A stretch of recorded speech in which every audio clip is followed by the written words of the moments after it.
नमस्कार, India top news में आपका स्वागत है। गांव में आने वाले सभी रास्तों पर लिखे अंबानी और अडानी के एजेंटों का प्रवेश वर्जित। राम गोविंद चौधरी। नेता प्रतिपक्ष उत्तर प्रदेश राम गोविंद चौधरी ने अन्न जल ग्रहण करने वाले सभी नागरिकों से अपील की है कि वे खेती बाड़ी और किसानी को निगलने वाले कानूनों के समर्थन में खड़े नेताओं से राम राम, प्रणाम, आदाब, सलाम तथा हुक्का पानी बंद करें और गाँव में आने वाले सभी रास्तों पर यह नोटिस चिपका दें कि अंबानी अडानी के एजेंटों का हमारे गाँव में प्रवेश वर्जित है। बांसडी विधानसभा क्षेत्र बलिया की रेवती विला के विसौली ग्राम में आयोजित किसान घेरा चौपाल को संबोधित करते हुए नेता प्रतिपक्ष उत्तर प्रदेश राम गोविंद चौधरी ने कहा कि अडानी अंबानी के एजेंट और उनके पेरोल पर जी रहे नेता हम किसानों में फूट डालने के लिए शासन प्रशासन की मदद से जगह जगह सम्मेलन कर रहे हैं और लोगों को समझा रहे हैं कि खेती बाड़ी और किसानी को अंबानी अडानी को देना लाभ का सौदा है। इन एजेंटों से सावधान रहने की जरूरत है। इस सावधानी का सबसे आसान रास्ता है कि इनसे दूरी बनाकर रहें और इनका बहिष्कार करें। राम गोविंद चौधरी ने कहा है कि यह सरकार सभी सार्वजनिक उपक्रमों, दूरसंचार, हवाई जहाज और रेल की तरह खेती बाड़ी और किसानी को भी अंबानी अडानी समूह को सौंप देने पर आमदा है।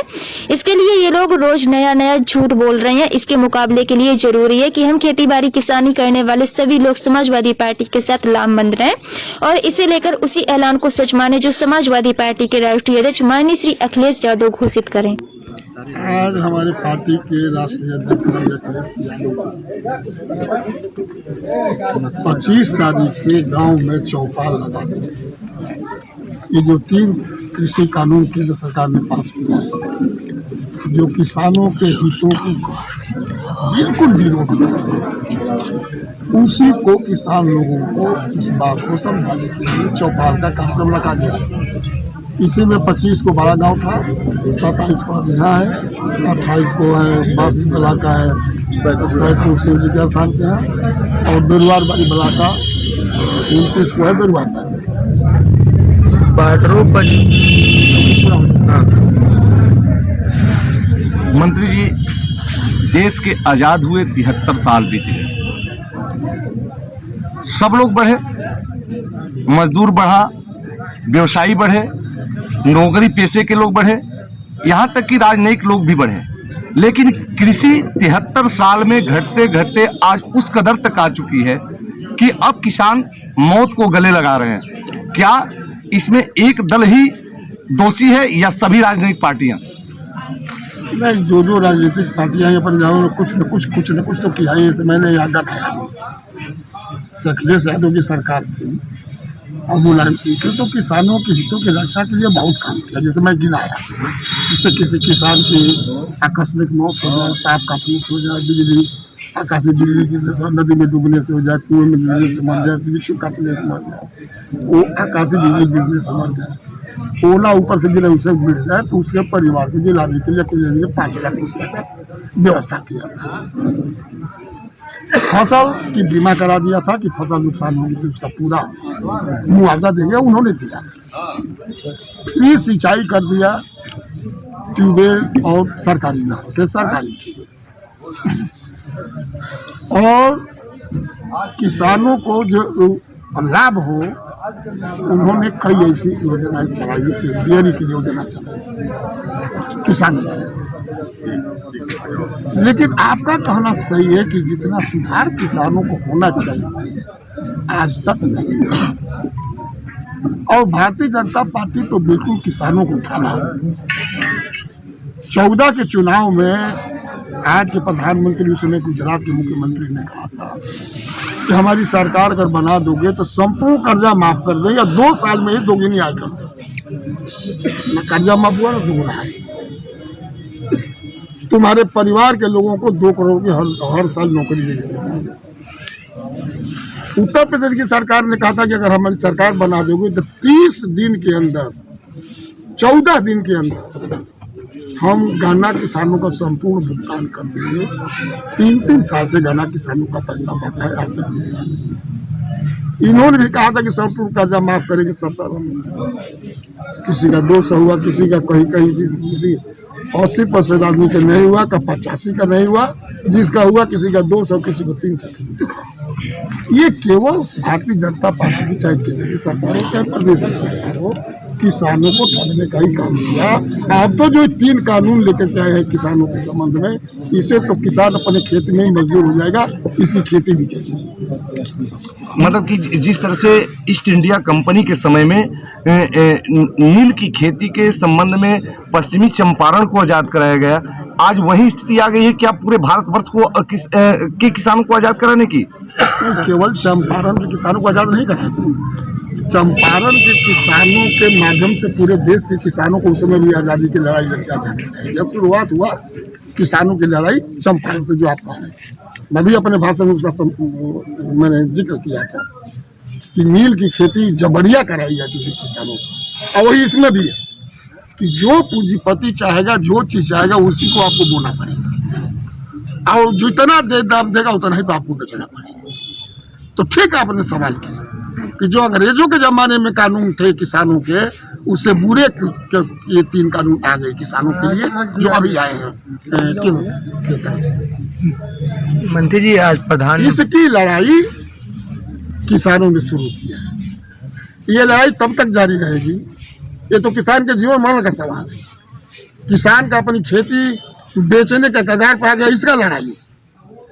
जैसे नील की खेती से गांधी जी ने सत्याग्रह करके आंदोलन चला के देश को आजाद कराया, इसी किसान के आंदोलन से ये तानाशाही हिटलरशाही सरकार, चाहे केंद्र की हो चाहे उत्तर प्रदेश की हो, किसान के माध्यम से इसकी सफाई किया गया। सत्ता पक्ष के लोग कह रहे हैं वही कि जो किसान आंदोलन कर रहे हैं वो किसान ही नहीं है, क्या कहेंगे? सत्ता तो दूसरा क्या कहेंगे? तो जब ले आए बिल तो उसके पक्ष में कुछ ना कुछ कहेंगे। इसलिए मैंने अपील किया है कि ऐसे लोग जो किसानों के विरुद्ध में अनर्गल प्रलाप कर रहे हैं, उनको गांव में लोग घुसने ना दें। वो सरकारी खर्चे से सरकारी कर्मचारियों के बीच में अपनी बात कर रहे हैं, किसान उनके बीच में नहीं जा रहे हैं। उनका ये भी कहना है कि ये जो किसान है, वो किसान जो धरने बैठे हैं वो किसान नहीं है, वो सपा के और बसपा के लोग हैं, जिनकी दुकानें मोदी जी ने बंद कर दी है, उनके पास कोई मुद्दा बचा नहीं है, तो वो विरोध किसान बिल का विरोध कर रहे हैं। कौन कहा?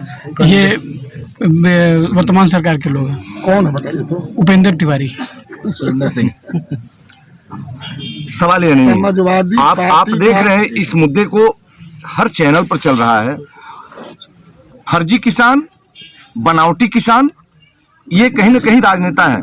ये एक नेता की बात नहीं है, हर नेताओं का, जो भी सत्ता पक्ष के नेता है, यहाँ तक कि कृषि मंत्री तक का बयान है कि वो फर्जी नेता किसान है जो सड़कों पर धरना दे रहे हैं। तो क्या आप ही मानते हैं कि फर्जी किसान है जो सड़कों पर धरना रहता है? वो असली किसान है, और इसलिए किसानों की मौत से, पूरे देश के किसानों को मौत से बचाने के लिए वो दिल्ली के चारों तरफ डटे हुए हैं।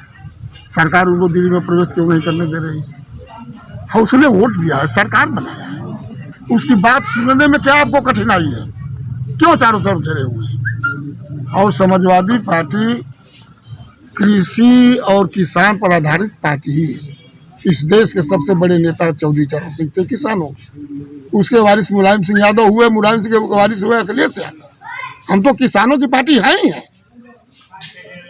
हम किसानों के लिए कोई भी कुर्बानी देनी होगी समाजवादी पार्टी देगी, क्योंकि हम खुद किसान हैं। आप किसान नहीं हैं? आप हैं कि नहीं है किसान? इसमें कौन है जो किसान नहीं है? चाहे चैनल वाला हो, चाहे बलिया की बात करें, चैनल हो, चाहे अखबार वाला हो, चाहे कहीं का हो, हर आदमी के पास खेत है। जिसके पास खेत नहीं है वो पूंजीपति है। प्रधानमंत्री मोदी जी आज मन की बात आंदोलन से संबंधित कुछ भी नहीं कहे हैं। बॉर्डरों पर आंदोलित किसान का कहना है कि मन की बात तो ज्यादा हो गई मोदी जी, हम किसानों के दिल की बात कह लीजिए। क्या कहना चाहते हैं? तो वो करना चाहिए किसानों के दिल। किसान से तो भाग रहे हैं। वो जाके कच्छ में किसानों को संबोधित करना, मध्य प्रदेश में किसानों को संबोधित करना, वो चिल्ला बॉर्डर, गाजियाबाद बॉर्डर, सिंधु बड़ा बाजार के किसानों को संबोधन क्यों नहीं करना?